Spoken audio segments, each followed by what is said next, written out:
Water purifier ఇచ్చారు.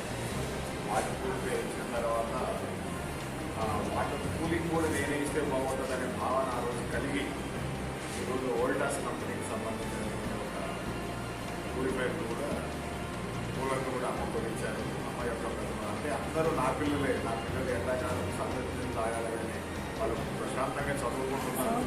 వాళ్ళకి నేను ఒక మంచి కూలర్ని చల్లటి నీళ్ళు తాగి ప్రశాంతంగా చదువుకుంటారన్న ఉద్దేశంతో అమ్మగారు ఆ కూలర్ని ఇచ్చారు. ఇక అమ్మగారి గురించి చెప్పవలసిన పని లేదు. ఎక్కడ ఏది ఉన్నా కానీ పిల్లలకు సంబంధించినంత వరకు అందరూ నా పిల్లలంటే వాళ్ళకి అన్ని ఇస్తారు. సందీప్ గారికి నేను తెలియజేసేది ఏంటంటే బుక్స్ ఏదన్నా కానీ నేను ఇక్కడ చదువుకోవడానికి తక్కువ పడితే ఆ బుక్స్ అన్ని పిల్లలు మీరు సందీప్ గారికి తెలియజేసినట్టయితే ఆ బుక్స్ మీకు వెంటనే మేము తెప్పించి సరోజనమ్మ గారు తెప్పిస్తారు. మేము గారు తెప్పించేది సరోజనమ్మ గారు తెప్పించి మీకు వెంటనే అందజేస్తారు. అమ్మ గురించి ఎంత చెప్పినందుకు చెప్తూనే ఉన్నాం మేము. కాబట్టి అమ్మ యొక్క ఆశీర్వాదాన్ని తీసుకొని బాగా చదివి మన బోధన నుంచి ర్యాంకుల నుంచి మంచి జాబ్స్ కొట్టాలని చెప్పి మేము అదే అమ్మకి ఇచ్చిన గిఫ్ట్కి మంచి జాబ్స్ కొట్టి ఇక్కడ ఈ లైబ్రరీకి ఏది తక్కువ ఉన్నా అమ్మకి సందీప్ చెప్పండి, మేము దాన్ని అమ్మగారు సమర్పిస్తారు. మంచి జాబ్స్ కొట్టి అమ్మకి ఇచ్చిన గిఫ్ట్ అదే మీరు జాబ్స్ కొట్టి చూపించండి. ఆ రోజు కూడా వాళ్ళ అమ్మని ఇక్కడ చూడాలి జాబ్స్ పెట్టుకోవాలి. సంతోషంగా ఆ రోజు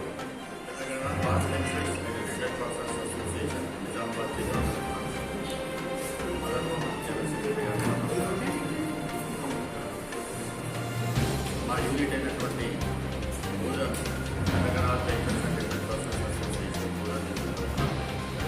అమ్మగారైనటువంటి మాకు నా ఆస్తి మొత్తాన్ని అంటే ఉండేటువంటి ఏదైతే నివాస స్థలం ఏదైతే ప్రధానంగా దానికి రాసి ఇవ్వడం నేను చాలా ఇన్స్పైర్ అయిపోయి ఇందులో ఎక్కువ వర్క్ చేయాలనేటువంటి ఆలోచన ఎక్కువ చేసి ఇందులో జాయిన్ కావడం. అదేవిధంగా అమ్మను ఆదర్శంగా తీసుకొని సాధ్యమైనంత కొంతవరకు నేను సేవ చేస్తున్నాను.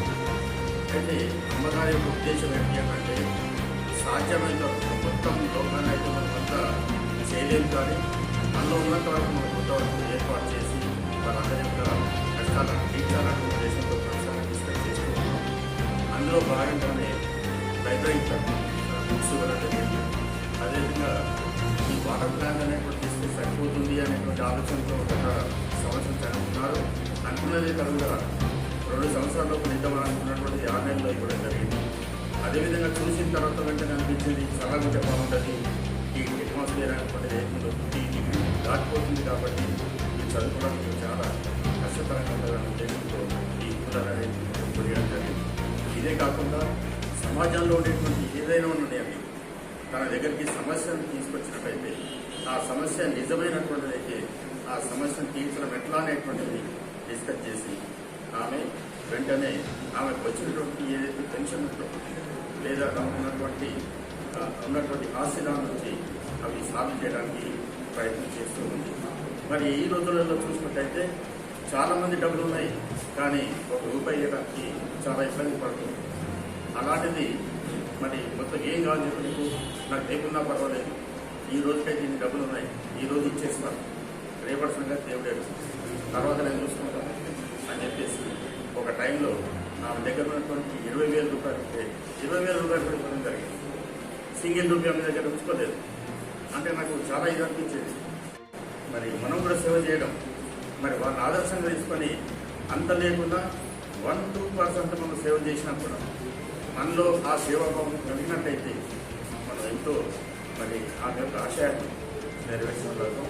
కాబట్టి అందరూ కూడా మరి మీరు ఉన్నతమైనటువంటి స్థాయిలో రావాలి అని అంటే మొదట సేవాభావం అనేటువంటిది చాలా ముఖ్యమైనటువంటిది.